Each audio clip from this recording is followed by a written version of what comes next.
يمكن أول ما دخلت الكلية وجبت الموبايل، كان قبل الكلية كان في حاجات كتير جدا سهلة.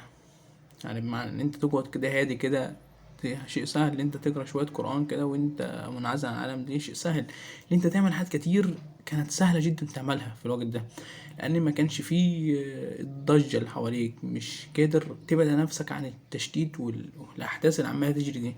ولكن كان في شيء من الانبهار ان الشيء ده جميل، بيخليك تعمل حاجات كتير في نفس الوقت، بيخليك تكلم حد في حتة بعيدة، تخليك تعمل حاجات انت ما كنتش تقدر تعملها بدونه. ولكن وسط الانبهار ده كان في حالة من السوء، حالة من الازدراء لنفسك كده، حالة من عدم استيعاب اللي بيحصل حواليك. انت ازاي اتحولت من شخص غير مهتم باللي بيحصل حواليك، عايش في قوقعتك كده لوحدك، بتعمل حاجات كتير جميلة مفيدة.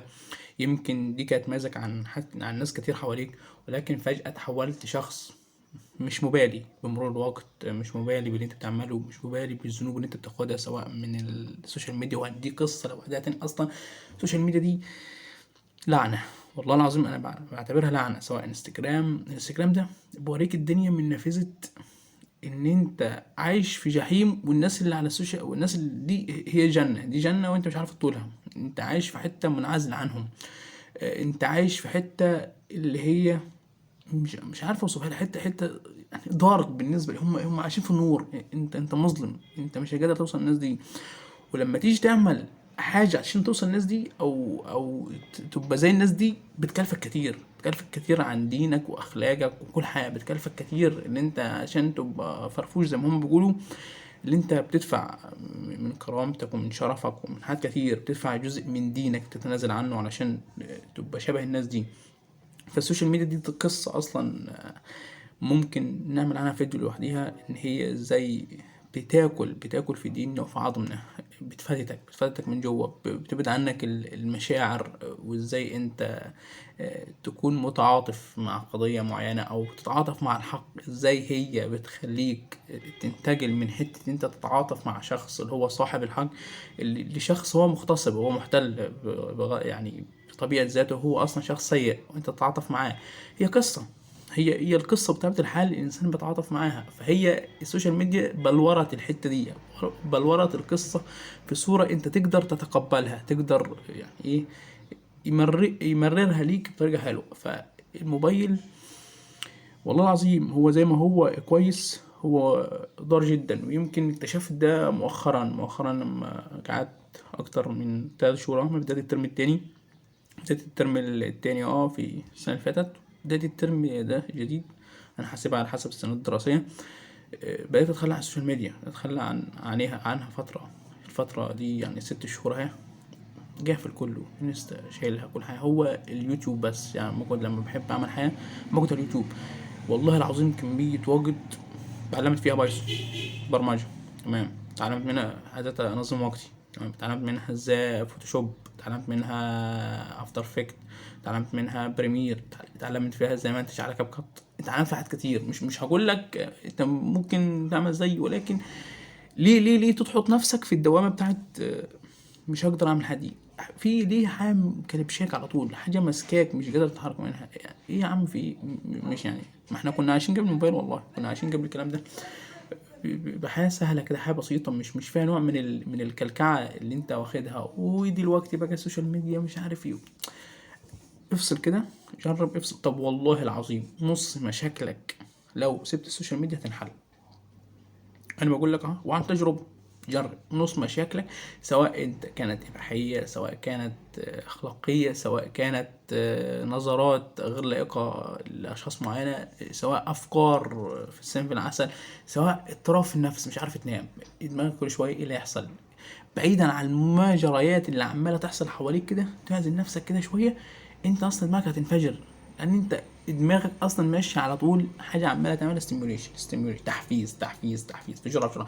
فجاه انت شلت الكوبس يا صاحبي، خلاص الدنيا ضلمت، هي عايزه تحفيز ده مش لقيته، هتلاقي نفسك قاعد كده مضطرب، مش عارف تمسك مصحف تقرا صفحتين على بعض، مش عارف تعمل حاجه. انت مكبل، والله العظيم مكبل في السوشيال ميديا والحاجات اللي عماله تحصل حواليك والمجريات اللي انت عمال تسحل نفسك فيها، بعيدا عن بعيدا عن ايه، عن الحاجات الجميله في حياتك، عن الحاجات الجميله في حياتك، سواء انت تقعد شويه كده هادي مع الحاج والحاج، تتكلم مع بعض، تفطر معاهم، تشرب كوبايه قهوه معاهم. السوشيال ميديا سحلتك بعيد جدا، وقتلت الرحمه والانسانيه جواك فعلا، والله العظيم قتلتها فعلا. يعني بص، ابدتها كده مشرط قطعتها. فالإنسانية مش هتقدر تقطعها السوشيال ميديا، لأن القرآن أصلها فينا، بس هي بتاكل في جذورها لغاية لما تخليها حتة أنت مش قادر تتقبلها، أو مش قادر تاخدها. يعني السوشيال ميديا بتبين لك إن القوي لازم يكون قوي في كله، قوي في الإبادة، قوي في الكلام، قوي في كل كلامه. والقوي فعلا المفروض يعمل كل حاجة. ليه؟ لأن أنت اللي خليته قوي، أنت اللي وصلته لحتة إن هو يسيطر عليك ويتملك منك ويعمل اللي هو نفسه فيه. فمش تمل نفسك في الموقف ده. وحتة أخيرة، إن دايما مش لازم ترضي الناس، مش لازم كل الناس اللي بيعملوه انت تعمله، مش لازم كل الناس اللي بيقولوا عليك يبقى صح، ومش لازم تسمعهم، مش لازم تسمعهم. سد ودن من عجين، زي ما بيقولوا في الأمثال الشعبية ده. سد ودن من طين ودن من عجين، هترتاح كتير. لأني الناس اتكلموا على ربنا، الناس اتكلموا على سيدنا محمد، انت مين بقى عشان مش يتكلموا عليك؟ سبوه ولعنوه وسبوه في عرضه كمان. يعني انت متخيل وصلت لفين؟ فانت مين عشان مش يغلطوا فيك؟ وانت مين عشان مش يتكلموا عنك؟ وانت مين علشان يقولوا عنك كلام مش فيك؟ دي شيء طبيعي، ما هي دي عادة الناس، هي ما يشتروها عادي. فانت حط نفسك بلور نفسك كده في حتة بعيدة كده، تساعدك على الانتاجية، وتساعدك اللي انت تبقى قريب من ربنا، وتساعدك اللي انت تعمل حاجات انت بعيدا عن الزون دي مش كنت هتقدر تعملها. تمام؟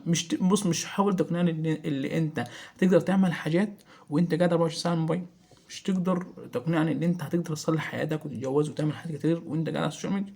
مش تقنعني كده اصلا، السوشيال ميديا مش هتوكلك عيش. عشان نبقى متفقين، هي أداة للتسلية ولتسهيل بعض الأفكار وهكذا. ممكن تكون في أداء للربح من بعض الناس عن طريقهم تسويق أفكار، وزي ما دي شفناه مؤخرا يعني. فخليك واعي بقدر من المسؤولية والعقلانية في استعمال كل الأدوات المتاحة ليك، علشان مش تسلك طريق أنت مش هتلاقي نفسك فيه. تلاقي نفسك اللي كانت بسيطة، هادية، مرتاحة، في حتة صعب تقبلها بأمانة، صعب تقبلها. يمكن أنا مريت بالمرحلة دي، فحبيت